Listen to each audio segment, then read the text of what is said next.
Friends, welcome to my channel. இன்றைக்கி வந்து நம்ம சேனலில் ஒரு ஹேர் ஸ்ப்ரே வந்து பார்க்க போகிறோம். இந்த ஹேர் ஸ்ப்ரே வந்து நீங்கள் கண்டினியூவாக யூஸ் பண்ணிங்கன்னா கண்டிப்பாக உங்களோட ஹேரில் வந்து ஒரு சூப்பரான ஒரு க்ரோத் கிடைக்கும். அதுக்கு வந்து நான் ரோஸ்மேரியும் வெந்தயமும் எடுத்திருக்கேன். இதை வந்து நீங்கள் என்ன பண்ணுறீங்கன்னா ஒரு டம்ளர் தண்ணி ஊற்றி நல்லா பாயில் பண்ணிக்கோங்க. பாயில் பண்ணிவிட்டு இதை வந்துட்டு வடிகட்டி ஒரு ஸ்ப்ரே பாட்டிலில் வந்து போட்டுட்டு நல்லா உங்களுடைய முடியில் ஸ்கேல்பில் தனியாக பார்ட்டிஷனாக பிரித்து நல்லா ஸ்ப்ரே பண்ணி விட்டுட்டு ஓவர் நைட் அப்படியே விட்டுருங்க. இந்த ஸ்ப்ரே யூஸ் பண்ணுற டைமில் நீங்கள் வந்து ஆயில் அப்ளை பண்ணியிருந்தால் இதை வந்து நீங்கள் யூஸ் பண்ண வேண்டாம்.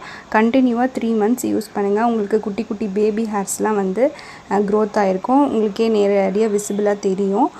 கண்டிப்பாக இதை யூஸ் பண்ணி பார்த்துட்டு எனக்கு வந்து கமெண்ட் பண்ணுங்கள். இந்த ஸ்ப்ரே யூஸ் பண்ணால் நம்ம தலை பிசுப்பாக இருக்கும் அப்படிலாம் நீங்கள் வந்து நினைக்க வேணாம். இது இப்போ எந்த ஒரு நமக்கு டிஸ்டர்பன்ஸும் இருக்காது. வாரத்துக்கு 2 நாள் வந்து யூஸ் பண்ணுங்கள். டெய்லியுமே யூஸ் பண்ணலாம். தேங்க்யூ. தேங்க்ஸ் ஃபார் வாட்சிங்.